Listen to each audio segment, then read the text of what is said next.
Hello everyone. I hope R O ARO 2023 के prelims के लिए आपकी प्रिपरेशन काफ़ी अच्छी चल रही होगी। इस वीडियो में आर ओ एरो 2023 को निकालने के लिए अब जो समय बचा हुआ है यहाँ से 29-30 दिन का, इसमें पॉलिटी को कैसे कम से कम समय में तैयार करें सो दैट आपके जो क्वेश्चंस हैं पॉलिटी से संबंधित, राज्य व्यवस्था से रिलेटेड, वो गलत ना हो और आप आसानी से प्रीलिम्स को क्लियर कर सको। देखिए, सबसे पहले आपको ये जानने की जरूरत है कि आर ओ एरो 2023 में पॉलिटी के जो संभावित प्रश्न हैं उनकी संख्या 6 से 13 हो सकती है, मिनिमम 6 हो सकती है और अधिक से अधिक 13 क्वेश्चन पॉलिटी के आ सकते हैं एग्जाम में आपके आर ओ एरो 2023 के प्रीलिम्स में। अब इंपॉर्टेंट पॉइंट्स जो आपको याद रखने हैं वो ये हैं कि इन्वायरमेंट के बाद दूसरा सबसे जो इजी एंड स्कोरिंग सेक्शन है वो आपका पॉलिटी है। अब आपको लग रहा होगा कि ऐसा क्यों है, पॉलिटी तो आपको बहुत टफ लगता है, पॉलिटी में तो आपको बहुत सारी चीज़ें याद भी नहीं होती हैं, कंफ्यूजन भी होता है। देन मैं ये बात क्यों कह रहा हूँ, देखिए there is a reason behind that. क्या है वो रीज़न, मैं आपको बताता हूँ। सबसे पहले, इन्वायरमेंट में जिस तरह से चीज़ें सर्टेन होती हैं, पता होता है कि हाँ ये चीज़ें इंपॉर्टेंट है, इन्हीं से पूछता है, ठीक उसी तरह पॉलिटी में क्या होता है कि चीज़ें बहुत ही एक्सपेक्टेड होती हैं।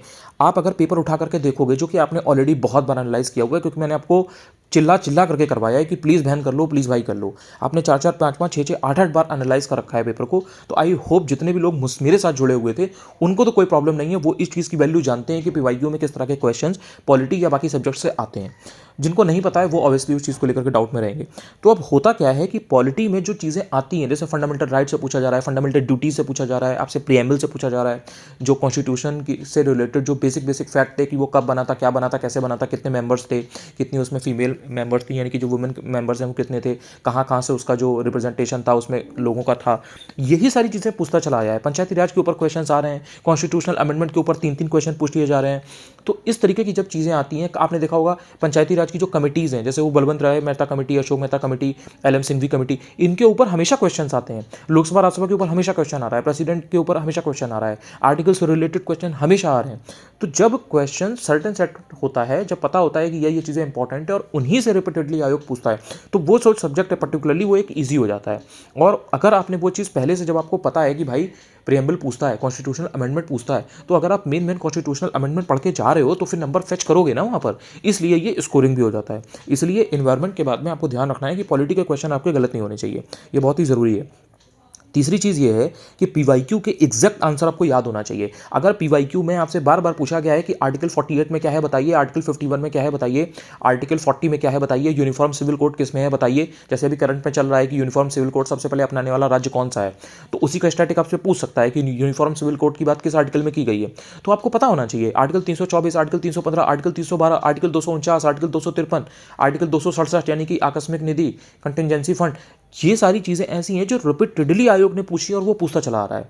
आर्टिकल 323 ए, तो ये सारी चीज़ें आपको अपनी टिप पर रखनी है और ये सब पीवाईक्यू में है, तो इनके आंसर आप गलत नहीं कर सकते। ये रिपीटेडली पूछता है। अब जैसे 2024 में इलेक्शन होने वाले हैं, तो इलेक्शन कमीशन बहुत इंपॉर्टेंट हो गया, उससे रिलेटेड पूछा जा सकता है। अब जैसे अभी आपने देखा होगा कि करंट अफेयर्स में 3 जगहों पर इलेक्शन हुए थे, तो आपसे करंट अफेयर्स की वो चीज़ पूछ सकता है, स्टैटिक की भी पूछ सकता है आपसे।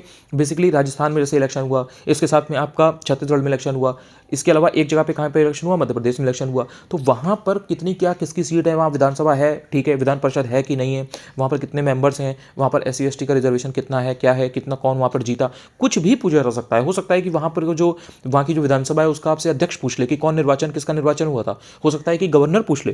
तो ये सारी बेसिक चीज़ें आपको पता होनी चाहिए। और इस पॉलिटी में आपको ध्यान रखना है कि जो घटना चक्र और ल्यूसेंट है वो बहुत क्रूशियल रोल प्ले करती है। पीवाईक्यू तो मैंने आपको बता दिया, लेकिन घटना चक्र ल्यूसेंट बहुत ज़्यादा इंपॉर्टेंट है and actually more than enough है। मैंने देखा लोग आर ओ 2023 के लिए प्रीलिम्स के लिए लक्ष्मीकांत रिवाइज कर रहे हैं।